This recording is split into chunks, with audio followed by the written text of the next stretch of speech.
अस्सलाम वालेकुम dear student. आज हमने 11th क्लास की जो केमिस्ट्री है इसका चैप्टर नंबर 6 केमिकल एनर्जेटिक्स और इसका एक important question 6.5 enthalpy change of reaction and chemical bond के बारे में डिस्कस करेंगे।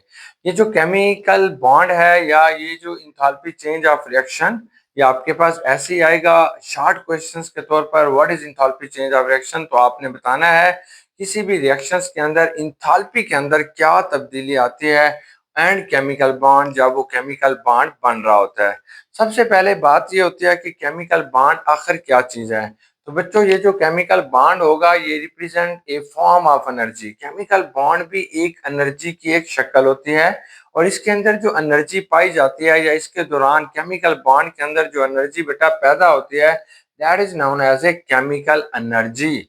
और ये जो केमिकल एनर्जी होती है it is a interconvertible into a all form of energy. ये मुख्तलिफ एनर्जी की फॉर्म में आप इसे कन्वर्ट कर सकते हैं। फॉर एग्जाम्पल जैसे हमारी गाड़ी के अंदर पेट्रोल होता है वहां पे एक केमिकल रिएक्शन होता है, मतलब वहां पे पेट्रोल होगा, हाइड्रोकार्बन्स होते हैं तो पुराने बॉन्ड टूटते हैं, नए बॉन्ड कार्बन डाइऑक्साइड और वाटर बनता है, साथ हीट पैदा होती है, इस हीट से इंजन चलता है, गाड़ी चलती है। ऐसे यूपीएस की बैटरी होती है वहां पे केमिकल रिएक्शंस होगा जिसके नतीजे में बिजली पैदा होती है। ऐसे बेटा घर के अंदर जब हम खाना बना रहे होते हैं तो मीथेन गैस जलेगी, कार्बन डाइऑक्साइड और वाटर और हीट पैदा होगी, उस हीट से हम अपना खाना बनाते हैं। तो इसलिए हम कह सकते हैं कि ये जो केमिकल बॉन्ड होता है इसके अंदर एक खास किस्म की एनर्जी पाई जाती है और ये जो एनर्जीज होती हैं they are interconvertible into all form of energies के अंदर आप इसे कन्वर्ट करते हैं। अब हमारे पास ये इंथैल्पी चेंज क्या होगी, तो आमतौर पर जो भी इंथैल्पी चेंज होती है that is a closely related to the chemical bond that are broken and formed during a reaction। तो इंथैल्पी चेंज का असल ताल्लुक जो होता है वो उस केमिकल रिएक्शंस के अंदर जो बॉन्ड टूट रहे होते हैं और जो बॉन्ड बन रहे होते हैं किसी भी केमिकल रिएक्शन के अंदर, ये ताल्लुक जो होगा इंथैल्पी चेंज का उसके साथ होगा। इंथैल्पी चेंज का ये आज हमारा चौथा लेक्चर है, वो आप समझ चुके होंगे। इंथैल्पी क्या होता है, ये हीट या एनर्जी होती है। तो हीट या एनर्जी को आप इंथैल्पी कहते हैं। तो अब बेटा किसी भी केमिकल रिएक्शंस के अंदर दो स्टेप्स होते हैं, एक बॉन्ड ब्रेकिंग होता है और एक बॉन्ड फॉर्मेशन होता है। कि बॉन्ड टूटेगा फिर नया बॉन्ड बनेगा। चलें पहले हम देख लेते हैं ब्रेकिंग बॉन्ड के ब्रेकिंग बॉन्ड के अंदर क्या चीज होगा। तो यहाँ पे आप कहेंगे energy is required to break chemical bond, कि अगर पहले से मौजूद कोई भी एटम्स हैं उनके अंदर जो बॉन्ड मौजूद है इसको बेटा तोड़ना होगा, तो that is known as a breaking bond. देखिए जैसे आपने पानी की फॉर्मेशन ऑफ वाटर, वाटर को पानी को हम बनाना चाहते हैं, हमने वाटर को बनाना चाहते हैं, पानी कहाँ से बनेगा, ये हाइड्रोजन का एक मॉलिक्यूल है और ये बेटा आपके पास ऑक्सीजन का एक मॉलिक्यूल है। तो इस तरीके से इस बॉन्ड को यहाँ से टूटना होगा, यहाँ से एक हाइड्रोजन आएगा और ये जो ऑक्सीजन है इसके मॉलिक्यूल को भी टूटना होगा, यहाँ से भी एक जो है वो आपके पास ऑक्सीजन आएगा। और इस तरीके से आपने हाइड्रोजन के दो एटम लेंगे जबकि ऑक्सीजन का एक एटम लेंगे, तो इस तरीके से आपके पास एक नया बॉन्ड बनेगा जो कि OH के दरमियान में होगा, हाइड्रोजन और ऑक्सीजन के दरमियान में होगा। पहले हाइड्रोजन हाइड्रोजन ऑक्सीजन ऑक्सीजन का बॉन्ड बना टूटा सॉरी, फिर एक that is known as a breaking bond. तो ये ब्रेकिंग बॉन्ड होता है। तो energy is required to break chemical bond. तो हमेशा जब भी बॉन्ड को तोड़ना होगा तो एनर्जी हमेशा बेटा रिक्वायर्ड होती है। दिस प्रोसेस ऑलवेज एंडोथर्मिक, ये हमेशा एंडोथर्मिक होगा। जब भी बॉन्ड तोड़ेंगे ये एनर्जी को अब्सॉर्ब करेगा, एंडोथर्मिक होगा। यहाँ पे जो डेल्टा एच की वैल्यू होती है वो 0 से ज्यादा होगी, मतलब पॉजिटिव में होगी, जमा 1 होगी, 2 होगी, 10 होगी, 15 होगी। तो delta H is always positive. अगर डेल्टा एच पॉजिटिव में आ रहा है तो इसको बच्चों हमने एंडोथर्मिक कहते हैं।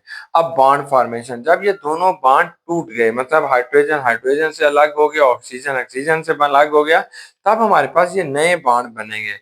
किसके दरमियान में, ऑक्सीजन और हाइड्रोजन के दरमियान में ये नए बॉन्ड बनेंगे, that is known as a bond formation. और जो बॉन्ड फॉर्मेशन होती है वहां पे एनर्जी हमेशा बेटा रिलीज होती है। तो आप कहेंगे energy is release to form chemical bond. जब केमिकल बॉन्ड बनते हैं, एटम्स आपस में मिलकर बॉन्ड बनाएंगे तब एनर्जी रिलीज होगी। This process is known as a exothermic. ये प्रोसेस हमेशा एक्सोथर्मिक होता है। एक्सो का मतलब होता है हीट का बाहर आना। यहाँ पे जो डेल्टा एच की वैल्यू होती है वो हमेशा 0 से कम होती है। हमारे पास जब बॉन्ड फॉर्मेशन होगी तो डेल्टा एच की वैल्यू बेटा 0 से कम होगी, it's mean it is exothermic. और यहाँ पे डेल्टा एच का जो साइन होगा वो बच्चों हमारे पास क्या होगा, नेगेटिव होगा। अब कैलकुलेटिंग द इंथाल्पी चेंज, कि हमारे पास जो इंथाल्पी चेंज के अंदर क्या तब्दीली आई है, तो आपने ये देखना है जब बॉन्ड टूटेगा तब एनर्जी अब्सॉर्ब होती है, जब बॉन्ड बनता है तब एनर्जी रिलीज होती है। अब हमारे पास दो तरह से एनर्जी इन्वॉल्व हो रही है, तो ओवरऑल डेल्टा एच की वैल्यू ओवरऑल क्या होगी। अगर बेटा बॉन्ड ब्रेकिंग की एनर्जी, बॉन्ड किसी चीज का तोड़ने के लिए जो एनर्जी आपको रिक्वायर्ड है वो ज्यादा अमाउंट में है, फॉर एग्जांपल ये आपके पास 15 किलो जूल पर मोल एनर्जी किसी बॉन्ड को देनी पड़ती है, और जो एनर्जी रिलीज होती है वो -5 किलो जूल पर मोल हो रही है। तो अब आप देखें ओवरऑल जो एनर्जी इसके अंदर अब्सॉर्ब हुई है, जो रिक्वायर्ड हुई है वो ज्यादा है, जो रिलीज हुई है वो कम है, इसलिए ओवरऑल रिएक्शन जो होगा वो एंडोथर्मिक होगा। अब बेटा अगर किसी भी बॉन्ड को ब्रेक करने के लिए अगर एनर्जी आपके पास 15 किलो जूल पर मोल जो है वो अब्सॉर्ब हुई है, जो रिलीज होती है वो -25 किलो जूल पर मोल होगी जब वो बॉन्ड बनता है। तो इसलिए बॉन्ड फॉर्मेशन में जो एनर्जी रिलीज हो रही है वो ज्यादा है, और बॉन्ड ब्रेकेज के अंदर जो एनर्जी अब्सॉर्ब हो रही है वो कम है, तो ओवरऑल रिएक्शंस क्या होगा, एक्सोथर्मिक होगा।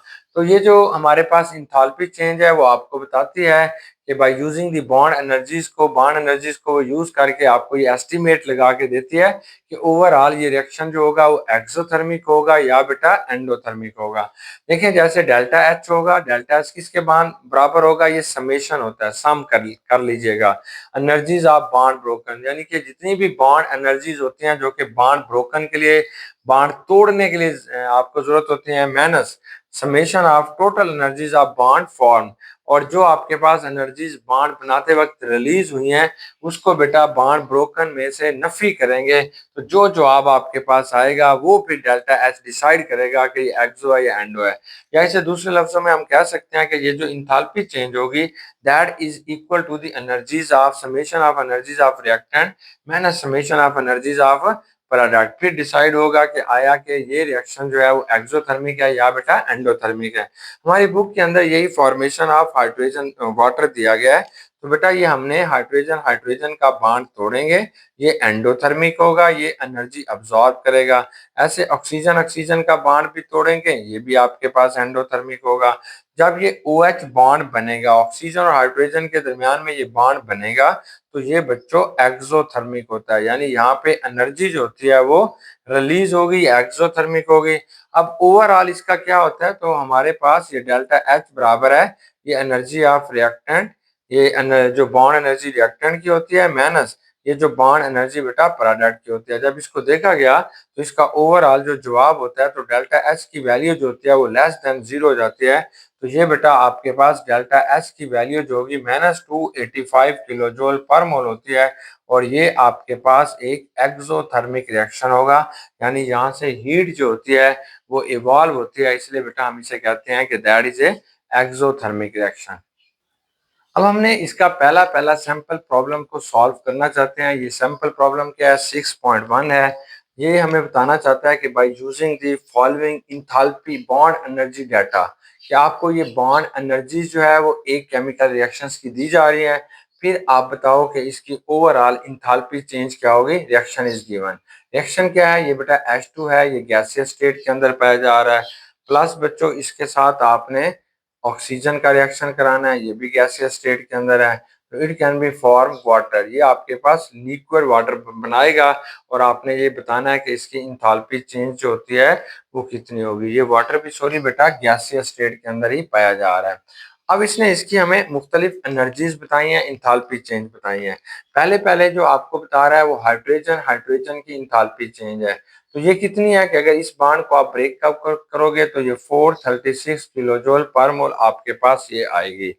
अब बेटा दूसरी जो आपके पास है वो ऑक्सीजन ऑक्सीजन का डबल बॉन्ड है, यानी ऑक्सीजन ऑक्सीजन का डबल बॉन्ड है, और इसके लिए बेटा जो आपके पास एनर्जीज आ रही हैं वो 495 किलो जूल पर मोल है। अब क्योंकि आपको सिंगल बॉन्ड है, ये दो बॉन्ड है, इसलिए आप इसे दो पे डिवाइड कर देंगे तो ये आपके पास इसका आंसर आ जाएगा। जिस तरीके से आपके पास ये पानी का मॉलिक्यूल बनेगा, इस वक्त जो इंथाल्पी रिलीज होती है वो 463 किलो जूल पर मोल है। और यहाँ पे जो वाटर के मॉलिक्यूल्स हमने ये जो बॉन्ड बनाने हैं, ये दो बॉन्ड बनेंगे। एक बेटा ये OH इसके दरमियान में बनेगा और ये एक इसके दरमियान में, दो बॉन्ड बनेंगे, इसलिए आप इसे दो से मल्टीप्लाई भी कर देंगे। तो ओवरऑल इंथाल्पी चेंज क्या होगी, तो आपने बताना है डेल्टा H बराबर है ये इंथाल्पी चेंज ऑफ रिएक्टेंट के अंदर कितनी आई है, और ये बेटा इंथाल्पी चेंज ऑफ प्रोडक्ट के अंदर कितनी एनर्जी चेंज आई है, यानी रिएक्टेंट की एनर्जी क्या है और प्रोडक्ट की एनर्जी क्या होगी। अब रिएक्टेंट की बेटा आप लिखेंगे कि ये जो हाइड्रोजन की एनर्जी आएगी, पहले आपने हाइड्रोजन की लिखेंगे, फिर आपने जमा करेंगे ऑक्सीजन की, फिर माइनस आएगा, फिर ये आपके पास एनर्जीज ऑफ OH बॉन्ड आ जाएगी। अब हाइड्रोजन की हमारे पास जो आ रही है ये 436 है, और ये जो बेटा आपने इसकी लेनी है ऑक्सीजन की लेनी है 1/2 495 आएगा। एक बांड की आपने लेना चाहते हैं वो डबल बांड है, माइनस ये जो OH बांड बनता है, यहाँ पे दो बांड बनेंगे, एक इधर एक इधर, तो ये 463 किलो जूल पर मोल है। जब ओवरऑल आप इसे सॉल्व करेंगे तो इसका जवाब माइनस 242.5 किलो जूल पर मोल आएगा। तो इसमें हम करते क्या है, अगर आपने इंथाल्पी चेंज को कैलकुलेट करना होता है तो जितनी एनर्जीज हमारे पास रिएक्टेंट की होती है उसको आप ले लेते हैं, और इसमें से प्रोडक्ट की एनर्जीज को आपने निकाल लेते हैं। यहाँ पे हमारे पास ये जो जवाब है ये नेगेटिव में आ रहा है, इसलिए आप कहेंगे ये एक एक्सोथर्मिक रिएक्शन है। डियर स्टूडेंट, उम्मीद है कि आज का ये जो टॉपिक है वो आपको समझ आ गया होगा। बेस्ट विशेस, गुड लक, अल्लाह हाफ़िज़।